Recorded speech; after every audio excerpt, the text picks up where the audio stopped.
All right, y'all. In today's podcast, I am going to go over the offer script that I use. So the last episode that we recorded was our entire process script, and today I'm going to follow that with the offer call script. Who am I? My name is Ryan Rice. I am a full-time real estate investor, and we this week will actually hit $1 million in income. And by the time this comes out, it will have already been accomplished. But I share all of the stuff with you guys with the hopes that it'll make you some more money in your real estate business. So let's get right into it. Now, again, for those of you that have listened to or are listening to this episode and have not listened to the previous one, we do a 2-call close, which means we essentially process the prospect and then we hop off the phone after we schedule an offer call. We hop back on and do the offer. Now, of note, something that we do that has really helped our show up rate to these offer calls is ensuring that we send a reminder text or even a reminder phone call beforehand. And so if for some reason the offer call is on a different day, that's something that has been very effective. Or even if the process call is in the morning and the offer call is in the afternoon, we'll still send a reminder text and we'll let the prospect know on the process call at the end, hey, we're going to send you a reminder text. Is that okay? Do you receive text messages? So we'll confirm that it's a good means of communication for them, and then we will send the reminder. In that way, it drastically increases the probability that the prospect actually shows up to the offer call. So we call, they answer the phone. Hey, Mr. Seller, this is Ryan. Do you have 5 minutes now for a quick conversation? Okay, great. Well, hey, I spoke with our partners and they let me know with what the property qualifies for. But before we talk about that, are you okay if we kind of talk through what it would look like if you decide to work with us? Is that all right? And almost 100% of the time, they'll say, yeah, of course. Okay, great. At the end of our conversation, do you feel that you will have enough information to make a confident yes or no decision? And this is really important. And as you heard in the process call, we really confirm and reconfirm this fact because we want to make sure that when we lay our cards on the table, they at least have the ability to make a decision. And so confirming this at the beginning of the offer call is essentially a reminder that that is the expectation. And there have been times where I've gone through and I've asked that question on the offer call and the seller has some concerns and we're able to talk through those concerns.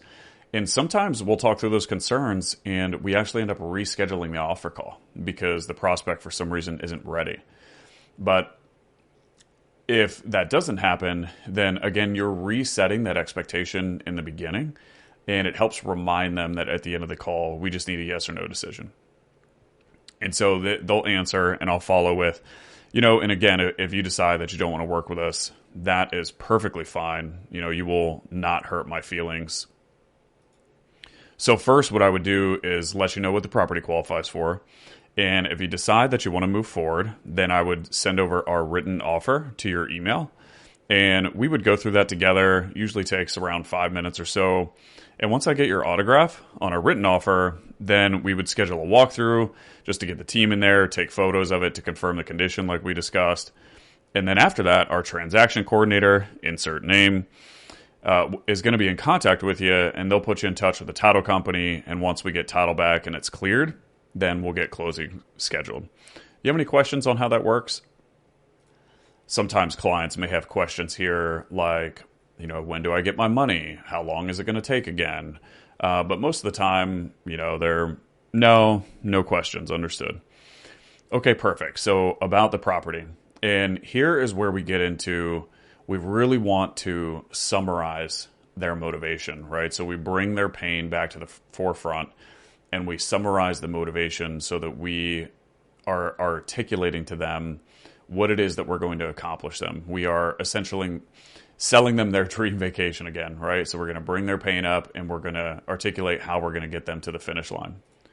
And here's what that summary has looked like for me. So let's say it's a prospect who's called in, wants to downsize because it's too much house. They're getting old. Her and her husband don't even go upstairs anymore because they can't make it upstairs. There's some deferred maintenance in the house. The yard needs to be cut. And let's say that they need some help moving some of their things because they don't have any friends or family around and they do have some furniture that they want to move into their next residence. So here's kind of what that summary would look like. Perfect. So about the property, what I told my partners is we need to get you out of this house in as convenient of a manner as possible. And we want to make sure that we get you into somewhere where you don't have to climb stairs. We get you out of that house where you don't even use the upstairs. We get you into somewhere where you don't have deferred maintenance, so you don't have to worry about some of the plumbing leaks that are going on. And we do so in just a really convenient process for you. I told them we need to make sure that we do this, and you don't even have to sweep behind you. You can leave the stuff that you don't want in the house. And I also told them it was really important that we help move you to your next residence. And so what they told me is we're going to send a third-party moving company to your house, and we'll facilitate all that for you. We'll even pay for it and make sure that we get you moved. And also I told them that you were absolutely fed up with cutting the grass. The 1 acre lot that you're on is just a little bit too much, and we need to get you somewhere where you're not going to have to do that. And so what I did there is not only did I bring up all of their pain again, but it's a re-articulation that I understood the problem that we're solving, right? We're not just buying their house. The real problem that we're solving is all of those issues that we listed. And I went through all of the potential roadblocks, them needing money to move, and them wanting to leave some stuff behind, right? And we covered everything there. And so we're essentially, again, re-bringing up the pain, reselling them their dream vacation, getting them to their transition so that they know it's going to be a very convenient process for them. And then I jump right into, okay, and as I said before, this is what you're going to walk away with in your pocket, minus your mortgage, any liens or property taxes, which of course is a state of Virginia thing. But you don't have to pay any closing costs. You don't pay any realtor commissions, of course. I'm going to buy the property from you as is, so you don't even have to worry about repairs. You don't have to clean or sweep it if you don't want. And we're going to be able to do this on the timeline that we discussed. So with that being said, your property qualifies for $150,000. And then I'm just going to be silent, right? And I'm going to wait for them to react. Now, sometimes what I will do, if our offer price is significantly off what they are expecting, then when I go into the perfect, so about your property, Mr. Seller, this is the part of this process where I get really uncomfortable. I prefer not to talk about the money too much. Honestly, what I enjoy most about this job is the conversation that we had earlier today and just understanding what you're facing, and the ability to get you to your next phase is what brings me a ton of intrinsic value. But I get really uncomfortable when we talk about money, and especially because I'm just very, very concerned that I'm going to disappoint you here. And I don't want to do that. I'm a people pleaser by nature, and I hate disappointing people. And I'm just worried that we're going to do that. But here's what I told my partners. And then I'm getting into the summary and the motivation, right? And what I have found is that pre-frame of an offer, if it is very low, number one, it's completely honest because I am uncomfortable giving them an offer. If a number that works for me is very different than a number that works for them, then I just tell them how uncomfortable it makes me. And I think it comes across as authentic. And it also helps start to anchor, who knows what they might be thinking. Oh my gosh, what is he going to offer me? $5 for my house. And that anchor seems to have the ability to help that when I do actually articulate the price, whatever anchor that they were going through in their mind, maybe it's not as bad as that. But having the ability to be authentic, tell them how it does make me uncomfortable, and communicate that in an effective way has been an effective tactic or an effective means of communication to help them understand where I'm coming from in presenting a price that might be off of what it is that they expect.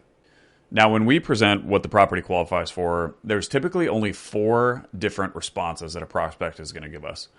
The first is they say, okay, sounds good. And then, you can talk them through what the next steps are.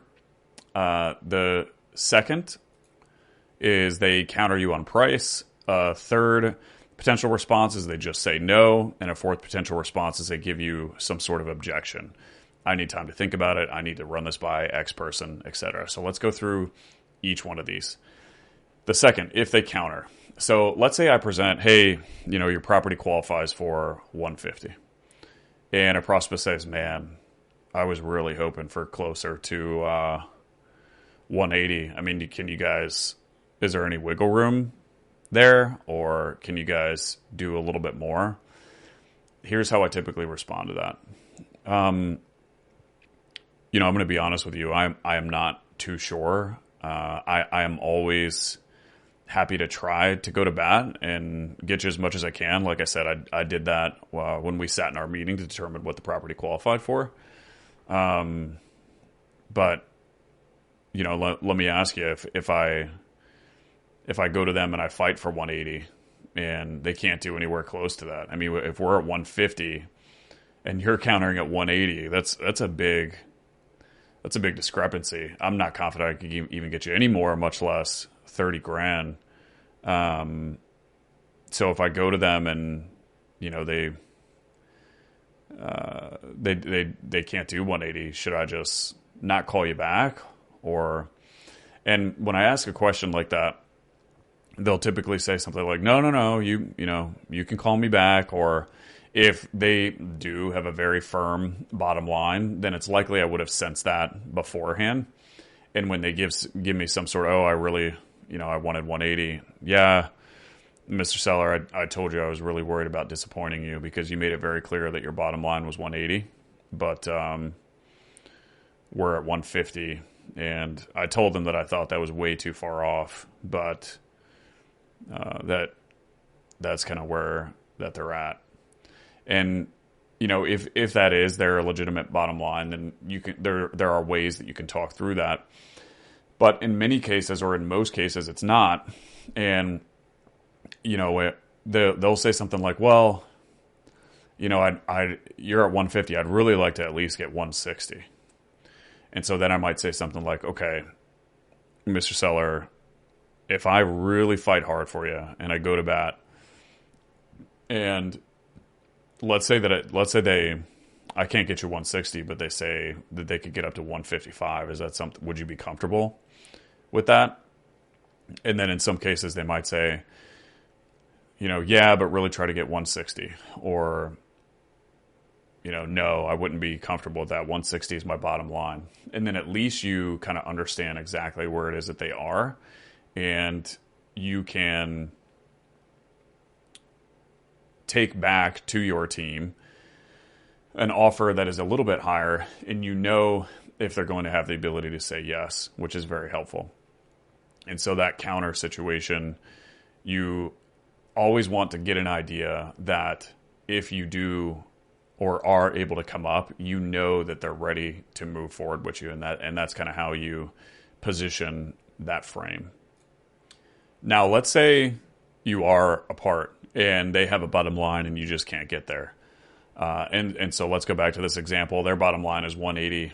You're at 150. Let's say that you could get to 165, right? And you end up coming up there, but the seller still has a bottom line, and the bottom line is 180.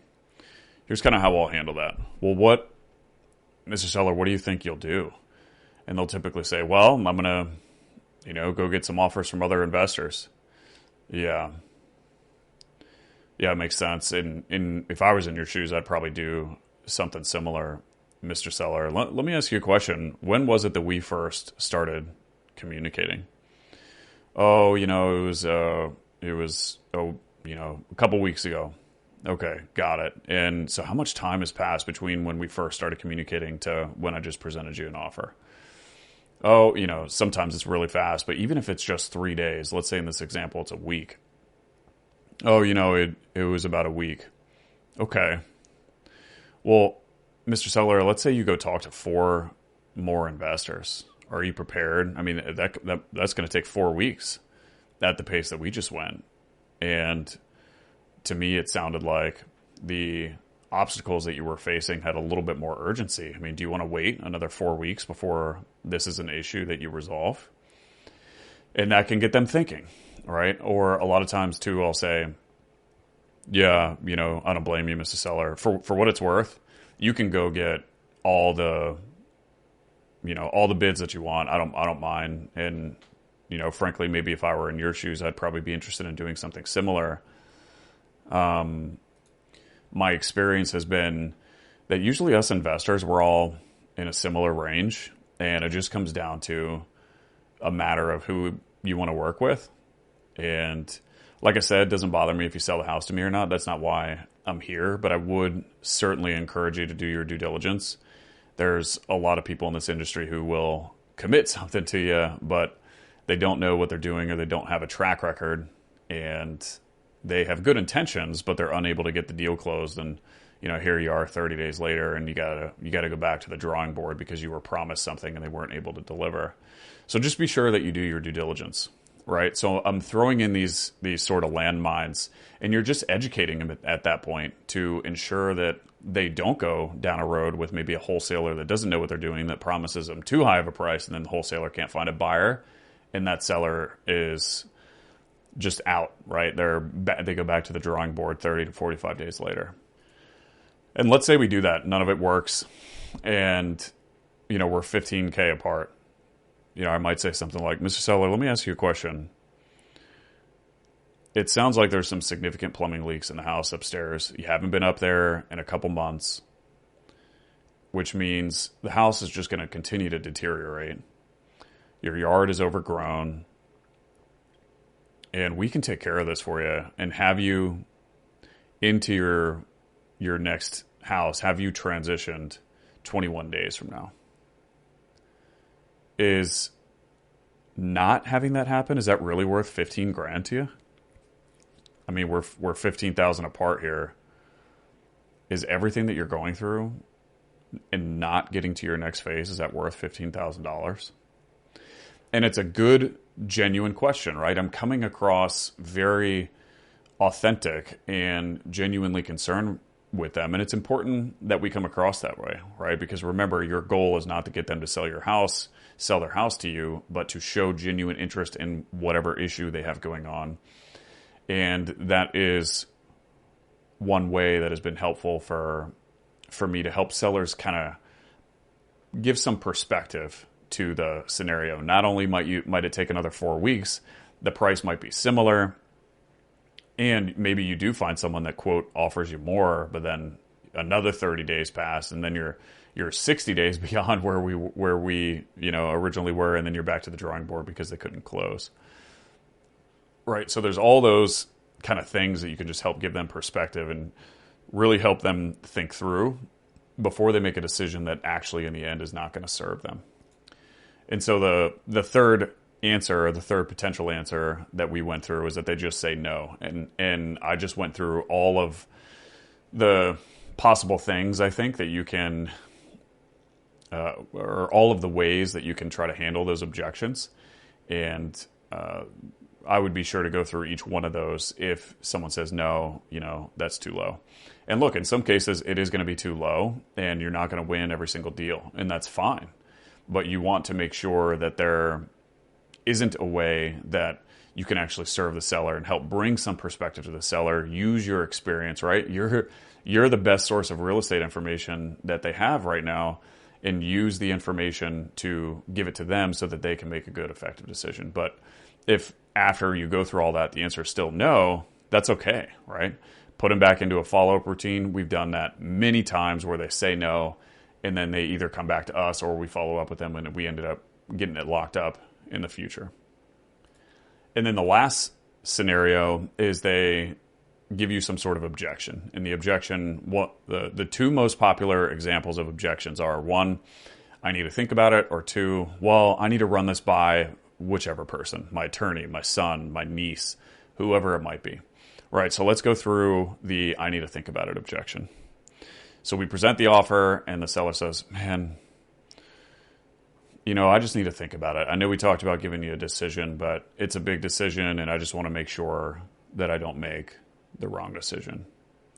Yeah, absolutely, Mr. Seller. Totally understand. Yeah, it does seem like it's a really, really big decision for you. You've been in the house for a couple decades, and I imagine there's a lot of emotional attachment as well, and you just want to make sure that you don't make a poor decision. Is that right? Yeah, that's right. And at that point, they kind of lower their guard and they feel like they're off the hook. Yeah, absolutely. No problem. Look, first you can take as much time as you want. I'm not here to pressure you. We do have 5 other appointments lined up later this week. And so, I just don't know. I'm not sure I'm still going to be here when you're ready to come back around to us. Right. And then I'll just pause and be silent. So I give them a little bit of scarcity, and I make sure they know that they're not the only people who want us to buy their house, and we can't buy an endless amount of homes, right? And it's a way to develop some scarcity. And in some cases, the seller's going to say, yeah, totally fine. You got to run your business the way that you run it. And then, that's it. Or in some cases, it can help a seller realize that they're not the only person that you're talking to, and that they do need to follow through on their commitment and just give you a yes or no decision. And it's totally fine if the answer is no. And we used that recently because it was true, and it helped us lock up a really, really killer deal. But let's say that they're still like, yeah, I want to think about it. Yeah, no problem, Mr. Seller. What kind of time frame do you think is appropriate for us to reconnect? And they'll kind of say, sometimes they might say, oh, let's connect a week and a half to 2 weeks out. Oh, wow. Yeah, Mr. Seller, I can almost virtually guarantee I probably won't have the ability to still be here when you come back around, just because we have so many appointments lined up, and I can't set aside the $165K cash that we just offered you. And then I go on, 10 more appointments, and I have to tell them no because I have money set aside for you. And then, I come back to you and you say no. So I want to make sure I have the ability to serve other future clients. So I probably won't still be here when you come back around. And again, sometimes they'll say, okay, that's fine. That's the way you do business. Cool. And sometimes you can have a little bit deeper of a discussion. But let's say that they say, okay, well, can you give me until tomorrow? Yeah, absolutely. Let me pull up my calendar. I want to make sure that you don't have to chase me down because I got a lot going on right now. Is 2:00 a good time, right? So you pin down an exact time that you're going to follow up. And you say, hey, before we disconnect, what kind of things might you be thinking about so I can be prepared to have a good discussion with you tomorrow? And then boom, you just go right back into their concerns, right? So you pull up the calendar, you schedule the follow-up call, and that way they feel like they're off the hook. They exhale, and then, hey, what kind of things might you be thinking about? And then you just go right back into handling whatever objections. Now, let's say that they give you that, well, I need to talk to X person. The first indicator, if someone tells you that, is we didn't do a good enough job in the process call in that influencers section. So there's always room for improvement. So be sure to reflect. Next time, what do I need to do differently to ensure that this doesn't come up? But if that does come up, you're in the red zone, right? So you gotta run the play if you're in the red zone. And here's what you say when they say that they need to go talk to someone. Yeah, absolutely, Mr. Seller. It seems like this person is an important role in your life. And then I'll just be silent, right? Because then they can communicate to me like, who is this person? What role are they playing? How did it not come up earlier in conversation? I want to make sure I have clarity around what role that they're actually playing. Oh yeah, my niece has a real estate license, or my mom is somebody who always helps me with these big decisions. And so you get a little bit of a clarity on who the person is and what their role is. And then you can just go straight into it. Yeah, absolutely. What kind of time frame do you think would be appropriate for us to reconnect? And you run that whole play again. And so then when you schedule the actual call, hey, so that it sounds like you know this person pretty well, right? Yeah, I know them well, of course. Okay, great. Let me ask you, have you guys discussed selling the property before? And then just go straight into, right? They're going to start to communicate to you any conversations that they've had about the property before. And you can ask, what do you think the person might say? What kind of concerns do you think that person might have? And then again, you go straight into handling whatever those objections might be. And sometimes I'll just ask them, hey, do you think that person might want to hop on the phone with us and talk, the three of us?